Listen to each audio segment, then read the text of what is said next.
నేను మొన్న తీసుకున్న సామాన్లు ఉన్నాయి కదండి డీమార్ట్లో, ఈరోజు నేనైతే ఆ సామాన్ అయితే కొరియర్ చేస్తున్నాను అనమాట. కొరియర్ ఎంతైందో కూడా నేను చెప్తాను. పర్ కేజీ వచ్చేసి నేనైతే ఇక్కడ డిటీడీసీ ద్వారా నేనైతే నా పార్సల్ని అయితే అక్కడికి పంపిస్తున్నాను. నాకన్నా ముందే ఆ పార్సల్ చేరుకోవాలని అయితే ముందే పంపిస్తున్నాను అనమాట.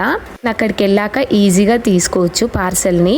ఇందులో నేను మొన్న చూపించిన సామానే కాకుండా ఇంకా నేను మా ఇంటి దగ్గర ఉన్న షాప్లో ఇంకా నాకు కావాల్సిన సామాన్లు కూడా నేనైతే దీంట్లోనే ప్యాక్ చేస్తున్నాను.